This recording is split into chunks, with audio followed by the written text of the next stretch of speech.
अभी सुबह ही हुई थी, तभी मौसम का रंग बदल चुका था। आसमान साफ नहीं था, मौसम को देखकर ऐसा ही लग रहा था कि आज बारिश होने वाली है।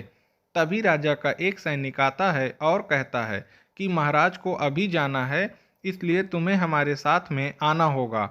वह आदमी महाराज के कपड़े सिला करता था, इसलिए जब महाराज के ने बुलाया है तो चलना होगा। सैनिक यह सूचना देकर चला गया था। उस आदमी ने जल्द ही अपना सामान बांधना शुरू किया था। वह मौसम के खराब होने से पहले ही जाना चाहता था। वह निकलने वाला ही था कि अचानक ही बहुत तेज बारिश शुरू हो गई थी। अब कुछ भी नहीं किया जा सकता था। इतनी तेज बारिश में वह कैसे निकले, यही सोच रहा था। उसने अपने लिए एक लकड़ी से बनी छाता उठाई और तेज बारिश में ही निकल पड़ा था। जब वह जा रहा तभी उसकी नज़र राजकुमार पर गई थी। वह राजकुमार कुछ देख रहा था। वह क्या देख रहा था, दूर होने की वजह से कुछ दिखाई नहीं दे रहा था और ऊपर से बारिश भी बहुत तेज थी। उसका मन था कि राजकुमार क्या देख रहे हैं, यह देखकर ही जाना चाहिए। वह राजकुमार से कुछ दूरी पर छिप कर देखने लगा था। राजकुमार एक मोती की माला हाथ में लिए हुए था और उसे ही देख रहा था। बारिश में भीगने पर भी वह उसे लगातार देख रहा था। कुछ भी समझ नहीं आया था। वह आदमी अब आगे की ओर बढ़ गया था। जब वह महल में पहुंचा तो उसे महाराज नजर आए और वह जाने के लिए तैयार थे। महाराज ने कहा कि हमारा ताज ठीक से नहीं आ रहा है, तुम इसे ठीक कर दो, उसके बाद हमें अभी ही निकलना होगा। वह महाराज का ताज ठीक करने लगा था, तभी महाराज ने सेनापति से कहा कि राजकुमार का ध्यान रखना, वह जल्दी ठीक हो जाए तो अच्छा होगा। उस आदमी ने ताज को ठीक कर दिया था। राजा ने ताज पहना और निकल गए थे। तभी उस आदमी ने कहा कि महाराज क्या कह रहे थे। तभी सेनापति ने बताया कि कुछ दिन से राजकुमार अच्छा व्यवहार नहीं कर रहे हैं। वह हमेशा एक ही चीज़ को देखते रहते हैं और इस इलाज को ठीक करने के लिए वह एक साधु बाबा के पास गए हैं।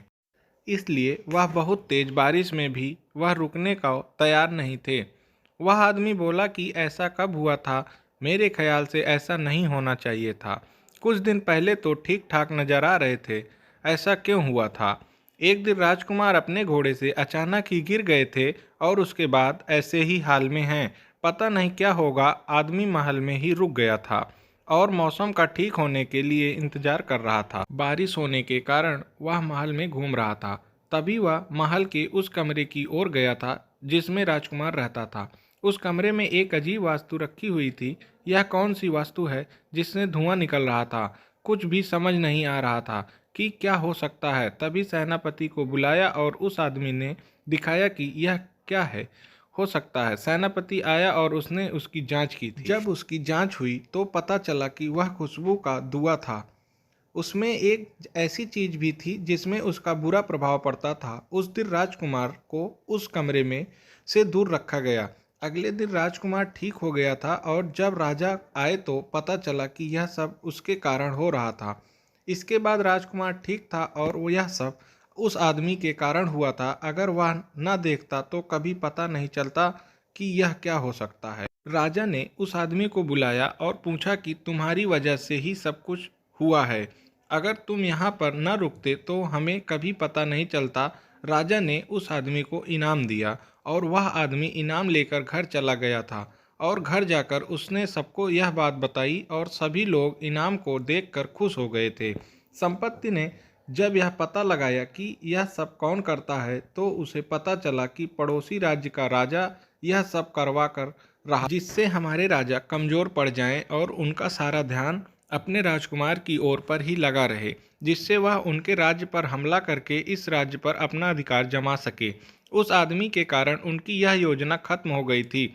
राजा ने कहा कि अगर हम सबकी भलाई करते हैं और उनके बारे में सोचते हैं तो हमारे बारे में भी सभी लोग सोचते हैं और वह हमारे लिए सब कुछ कर देते हैं। सेनापति ने कहा कि हमारे राज्य के लिए काबिल लोग होने चाहिए और अगर आप मेरी बात माने तो हम उस आदमी को अपने सेना में भर्ती कर लेते हैं, जिससे वह अपने दिमाग का सही उपयोग कर सके। अगर वह यही काम करता रहा तो वह अपना हुनर नहीं दिखा पाएगा। राजा भी इस बारे में सोच रहे थे। ऐसे आदमी हमारे सेना के लिए बहुत ही उपयोगी होते हैं। राजा ने उस आदमी को बुलाया। वह आदमी आया और कहने लगा कि आप मुझे कुछ बताना चाहते हैं। तभी सेनापति बोला कि आप हमारी सेना में भर्ती हो सकते हैं, आप हमारे लिए बहुत उपयोगी हैं। वह आदमी बोला कि मैं सेना में कुछ नहीं कर पाऊंगा, मैं सेना के लिए नहीं बना हूँ, मैं कई भी तलवार आदि का उपयोग नहीं करता हूँ।